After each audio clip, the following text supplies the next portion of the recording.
स्वागत है आपका प्राइम टाइम में और मैं हूं आपके साथ आयुष। और आज प्राइम टाइम में बात करेंगे फैसले की घड़ी की। जी हां, इंडिया अगेंस्ट करप्शन अब तक लोगों को कटघरे में खड़ा कर रहा था और अब खुद उसके सदस्यों पे लग रहे हैं गंभीर आरोप। अंजलि दामनिया का खुलासा, उसके बाद अंजलि दामनिया के ऊपर लगे आरोप और आज अंजलि दामनिया की सफाई। इसके अलावा कई और सदस्य इंडिया अगेंस्ट करप्शन के ऐसे हैं जिनके ऊपर आरोप लग रहे हैं। तो ऐसे में सवाल यहां पे उठ रहा है, दूसरों से यहां पर आरोप लगाने वाले क्या खुद इन आरोपों से अपने आप को बचा पाएंगे?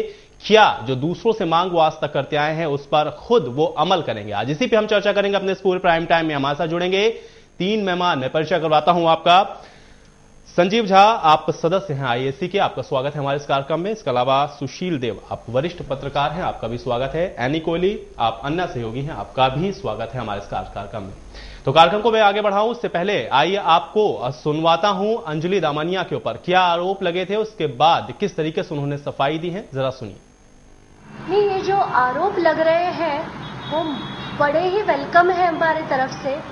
जो आरोप वो डाल रहे हैं सारे अगर लिखकर भेजे और वो भी लिखकर अगर इन ओम्बुड्समैन के पास जाते हैं, सबकी तहकीकात होनी चाहिए। देखिए, हमें अगर कुछ छुपाना होता तो इतनी बड़ी लड़ाई आज नहीं लड़ते। अगर हम कोई लड़ाई लड़ रहे हैं, करप्शन के खिलाफ लड़ रहे हैं, तो ये हमारा भी फर्ज बनता है कि अगर हम पर भी कोई चीटे उड़ रहे हैं तो उसकी भी तहकीकात होनी चाहिए। और ये जो आज हम कह रहे हैं कि ओम्बुड्समैन से इमीडिएट बेसिस पर हमारी इन्वेस्टिगेशन हो जाए और दूध का दूध पानी का पानी जो होना है सामने सामने हो जाए। तो जांच की यहां पर खुद सिफारिश कर रही हैं अंजलि दामनिया, लेकिन अभी भी बहुत सारे सवाल अंजलि दामनिया के ऊपर लगे हुए हैं और जो जांच होने वाली है उसमें क्या कुछ निकल कर सामने आएगा ये देखना बड़ा दिलचस्प होगा। लेकिन मयंक गांधी के ऊपर जो आरोप लगे हैं उस पर मयंक गांधी ने क्या सफाइयां दी हैं, इसके अलावा अरविंद केजरीवाल ने किस तरीके से जांच की बात कही है, जरा सुनिए। हमारे ऊपर भी कुछ डायरेक्ट पर्सनल एलिगेशन आक्षेप हो रहे हैं। अंजलि के ऊपर मुझे लग रहा है बहुत ज्यादा एलिगेशन हो रहे हैं, प्रशांत भूषण के ऊपर हो रहे हैं, कुछ मेरे ऊपर भी हो रहे हैं। तो ये हम पॉलिटिकल कल्चर ऐसा चाहते हैं, ऐसी राजकीय संस्कृति चाहते हैं कि अगर इस प्रकार का कोई भी एलिगेशन हो तो इसकी एक निष्पक्ष जांच होनी चाहिए और जो हम मांग कर रहे हैं दूसरों से वही हमारे ऊपर भी लागू होता है। तो हम सरकार से मांग कर रहे थे कि अंजलि के ऊपर, प्रशांत के ऊपर, मेरे ऊपर, सलमान खुर्शीद के ऊपर, नितिन गडकरी के ऊपर, रॉबर्ट वड्रा के ऊपर, सबके ऊपर निष्पक्ष जांच होनी चाहिए।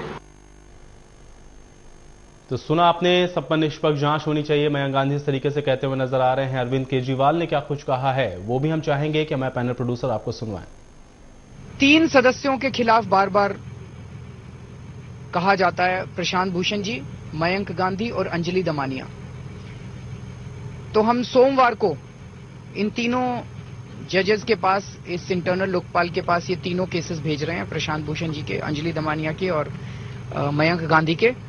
और हमें उम्मीद है कि जल्द से जल्द, नहीं तो मैक्सिमम 3 महीने के अंदर, हम रिक्वेस्ट करेंगे उनको, बिकॉज वो जजेस को तय करना है कि वो कितने समय में, कि वो जल्द से जल्द इस पे अपना निर्णय दें। सारे सबूत हम उनके पास भेज देंगे, जो प्रश्न है वो भेज देंगे। और जनता के पास अगर कोई वो है तो हम 1-2 दिन में एक ईमेल आईडी अनाउंस कर देंगे, एक पता अनाउंस कर देंगे जहां पे जनता अपने सबूत भी भेज सकती है। और अगर ये तीनों जजेस कहते हैं कि दोष है तो उन सदस्यों को पार्टी छोड़नी पड़ेगी। तो सदस्यों को पार्टी छोड़नी पड़ेगी, अरविंद केजरीवाल इस तरीके की बातें कह रहे हैं। और अगर वाकई में सबूत और जो जांच होती है वो अगर इनके खिलाफ आती है और पार्टी में से उनको बाहर का रास्ता दिखाया जाता है तो शायद विश्वसनीयता पे सवाल ना उठे। लेकिन अभी सवाल यह है कि आखिर ये जो जांच हो रही है ये कितनी विश्वसनीय होगी, क्योंकि अरविंद केजरीवाल हमेशा से दूसरों की जांच पे सवाल उठाते आए हैं और अब खुद उनके ऊपर यहां पर सवाल उठ रहे हैं। तो मामला आपको एक बार मैं फिर से चाहूंगा कि समझाऊं। सबसे पहले अंजलि दामनिया का आखिर क्या कुछ मामला है, किस तरीके के आरोप उनके ऊपर लगे हुए हैं, जरा देखिए ये और समझिए कि अंजलि दामनिया के ऊपर किस तरीके के ये आरोप लगाए गए। चलिए वो भी हम आपको दिखाएंगे, लेकिन उससे पहले अपनी इस डिबेट की शुरुआत कर देते हैं। चलिए सबसे पहले एनी कोहली जी, मैं आपके पास आना चाहूंगा। आपसे पहले भी मैं प्रोग्राम में डिस्कस कर रहा था, आरोप और जो प्रत्यारोप हो रहे हैं, लेकिन इस बीच जो सवाल निकल के सामने आ रहा है, अगर आप दूसरों के इस्तीफे की मांग करते हैं तो जो एक अहम सवाल ये बनता है, जब तक जांच हो रही है, आपको नहीं लगता कि अंजलि दामनिया या मयंक गांधी या प्रशांत भूषण, जिनके ऊपर भी आरोप है, कम से कम आईएससी से इनको कुछ दिनों के लिए बाहर हो जाना चाहिए? मेरा तो यहां तक कहना है कि क्या इन्हें अपनी राज्य सरकार की जो जुडिशरी है, जो हमारे हिंदुस्तान की जो जुडिशरी है, क्या इस पे से उनका भरोसा उठ गया है अरविंद केजरीवाल जी का? वो ये कहना चाहते हैं कि हमारी जुडिशरी भी उतनी करप्ट है जितने हमारे मंत्री हैं।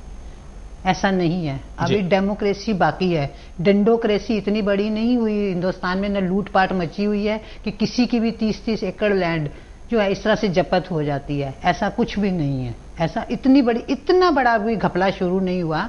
और इनकी जमीन किसी मंत्री ने नहीं हड़पी, राज्य सरकार के ने जब्त की है। ठीक है, मुझे ये बताएं सिर्फ कि इनको, मैं कहती हूँ मुझे क्यों मीडिया में आना पड़ता, मुझे क्यों ये कहना पड़ता? इनको चाहिए था सबसे पहले ये अंजलि दमानिया को अलग कर देते तो यहां तक नौबत ही नहीं आती। चलिए कोहली जी, आपकी बात का जवाब संजीव झा से ही लेते हैं। आईएससी के सदस्य हैं। संजीव जी, आपके जो आईएससी के ऊपर खासतौर से अंजलि दमानिया और मयंक गांधी और प्रशांत भूषण पर जिस तरीके से आरोप लग रहे हैं, अब इसका किस तरीके से जवाब देंगे आप लोग? देखिए, पहले निकाला कहां से जाए? एक आम आदमी आके किसी घटना को एक्सपोज करता है जी, तो ये राइट तो मेरे ख्याल से है कि एक्सपोज किया जाए। अगर अंजलि दमानिया के पास कोई प्रूफ था और वो आकर के आईएससी में आती हैं और बोलती हैं कि चलो ये हमारे पास प्रूफ है और हमें इसको रखना चाहिए, और टीम आईएससी इस बात को रखती है, तो इस बात को रखने में कोई गुरेज नहीं है, होना चाहिए। भला अब निकाला, ये तो कोई इस तरह की पावर नहीं किसी को है, किसी को ओहदा नहीं दिया गया जहां से निकाल दिया गया। एक आम आदमी का ये प्लेटफॉर्म है जिस प्लेटफॉर्म पर आकर के लोग अपनी बात रखते थे, और ये बात मीडिया के थ्रू तो संजीव जी, ऐसे में आईएससी की विश्वसनीयता पे भी तो फिर सवाल खड़े होंगे ना। अगर इस तरीके से आरोपी व्यक्ति जिसके ऊपर आरोप लगे हुए हैं, वो अगर इंडिया अगेंस्ट करप्शन के बैनर तले आकर इस तरीके की बातें करेगा, तो आपकी ही ये जो इंडिया अगेंस्ट करप्शन जो है, इसके ऊपर इसकी विश्वसनीयता पे सवाल उठने लाजमी है साहब। अब इससे बड़ा और ट्रांसपेरेंसी क्या हो सकती है? अभी जैसा आपने देखा, अरविंद ने कहा कि हम इंटरनल लोकपाल की बात करेंगे। ये तीनों जो जस्टिस हैं, काफी इनकी इंटीग्रिटी पे कोई शक नहीं कर सकता। इतिहास साक्षी किस तरह के जस्टिस ये रहे हैं। अब इनको हम लोग, चूंकि हम सरकार में तो है नहीं, हम आरोप सरकार पर लगाते हैं, हम इसलिए लगाते हैं कि वो जांच नहीं करवाते। हमने कहा चलो अगर आपके पास पावर है, आप अथॉरिटी में हो, आप हमारी जांच कराओ। आप नहीं भी कराओगे तो मैं अपनी जांच, हम इंटरनल ये जो इंटीग्रिटी वाले जज हैं इनको लोकपाल में रख करके हम अपना जांच करवाएंगे, और 3 महीने में अगर लगा कि वास्तव में ये आरोपी थे तो उनको निकाल दिया जाएगा। तो बात बिल्कुल क्लियर है इसमें। तो अब इससे जरा ट्रांसपेरेंसी और क्या हो सकती है? चलिए माफ कीजिएगा, सुशील देव जी, आपसे मैं जानना चाहूंगा, ये जिस तरीके से आरोप लग रहे हैं, आपको क्या लगता है, क्या आगे कार्रवाई होनी चाहिए? किस तरीके की प्रतिक्रिया आईएससी की तरफ से देनी चाहिए थी इस पूरे मामले पर? देखिए, निश्चित रूप से अंजलि दमानिया जी के बारे में पहले ही केजरीवाल जी को सोचना चाहिए, लेकिन ये भी कैसे सोचा जाए, यहाँ ये भी प्रश्न उठता है कि कौन किस तरह के हैं, किन पे क्या आरोप लगे हुए हैं, इसको बिल्कुल साफ करना बहुत मुश्किल है जी। और जहां तक है कि आवाज कहीं से भी तो उठनी चाहिए ना, भ्रष्टाचार के खिलाफ आप कहीं से भी तो आवाज उठाएंगे ना। और जो आवाज उठाते हैं उन पे कई तरह के आरोप लगते हैं, और निश्चित रूप से पॉलिटिकल पार्टी भी ये तलाशती रहती है। चलिए सुशील जी, आपके पास भी